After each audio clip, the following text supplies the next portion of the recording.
Hello friends, आज मैं आपके साथ इकोनॉमिक्स का एक और टॉपिक लेके आया हूँ और टॉपिक का नाम है रिग्रेसिव टैक्सेशन। इसको रिग्रेसिव टैक्स भी कहा जाता है। पहले मैं आपको सिंपल वर्ड्स में समझाने की कोशिश करूंगा और फिर मैं पेपर में कैसे लिखना है वो बताऊंगा। तो रिग्रेसिव टैक्स एक ऐसा टैक्स है जिसमें इनकम के बढ़ने से टैक्स रेट गिर जाता है। इनकम के बढ़ने से टैक्स रेट गिर जाता है। वाई एक्सेस पे मैंने टैक्स रेट लिख दिया और एक्स एक्सेस पे टैक्स बेस लिख दिया। तो जैसे जैसे आपकी इनकम बढ़ेगी टैक्स रेट गिरेगा। समझ की बात? ये टैक्स की कार्रवाई गिरेगी। एग्जाम्पल के तौर पे मैं आपको लेके चलता हूँ, जितने भी इनडायरेक्ट टैक्सेस होते हैं, इनडायरेक्ट टैक्सेस, ठीक है, वो एग्जाम्पल होते हैं किसका? रिग्रेसिव टैक्सेशन का। मान लो इनडायरेक्ट टैक्स में इंडिया में क्या लगता है? जीएसटी। आप कोई भी सामान खरीदने जाते हैं आपको जीएसटी लगता है, ठीक है। ब्रेड खरीदने गए आपको जीएसटी लगा, ठीक है। असल में वो लगा किसी और के ऊपर मगर दिया किसी और ने। लगा था दुकानदार के ऊपर, दुकानदार ने प्राइस में ऐड करके हमसे निकलवा लिया। समझ की बात? तो मैं आपको एक एग्जांपल देता हूँ। मान लो मेरी तनख्वाह है 100 रुपए, सिर्फ 100 रुपए, ठीक है। मैंने 100 रुपीज की कोई चीज खरीदी, उसके ऊपर 10 रुपए टैक्स था, ठीक है। तो मैंने अपनी तनख्वाह का कितना परसेंट टैक्स दिया? 10% टैक्स दिया। और वही मान लो आपकी तनख्वाह है 1,000 रुपए, आपने भी वो 100 रुपीज की चीज खरीदी, मान लो चॉकलेट या कुछ भी खरीदा, आपने भी 10 रुपए टैक्स दिया। तो आपने अपनी तनख्वाह का सिर्फ 1% टैक्स दिया। समझ गए बात? तो अमीर भी उतना ही दे रहे हैं जितना गरीब दे रहे हैं, मगर अमीरों का जो टैक्स था वो उनकी तनख्वाह का बहुत कम परसेंटेज था।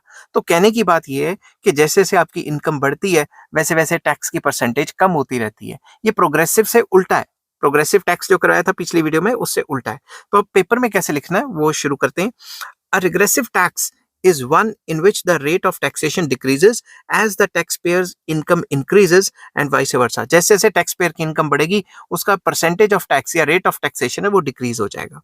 A regressive tax takes a smaller percentage of people's income the larger is their income। अगर उनकी तनख्वाह ज्यादा होती है तो ये टैक्स उनकी ज्यादा तनख्वाह में से कम परसेंटेज ही लेता है।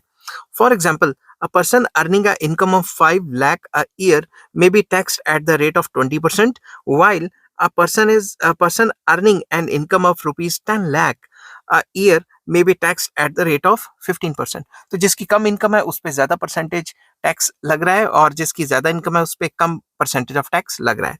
Thus, a regressive tax falls more heavily या heavy on poor people। Example है GST and all other indirect taxes जो भी लगते हैं। तो जितने भी टाइप के इनडायरेक्ट टैक्सेस होते हैं वो रिग्रेसिव नेचर के होते हैं। वो गरीब के ऊपर ज्यादा परसेंटेज में लग जाते हैं और अमीर के ऊपर कम परसेंटेज में लगते हैं, ठीक है। आई होप ये वीडियो आपको पसंद आई होगी। अगर पसंद आती है तो please like share and subscribe. Next topic मैं आपके साथ डिस्कस करूंगा डिग्रेसिव टैक्सेशन या डिग्रेसिव टैक्सेस क्या होते हैं। चैप्टर का नाम था फिस्कल पॉलिसी और इस चैप्टर के सारे लिंक्स आपको इस वीडियो के डिस्क्रिप्शन में मिल जाएंगे। Take care, bye bye.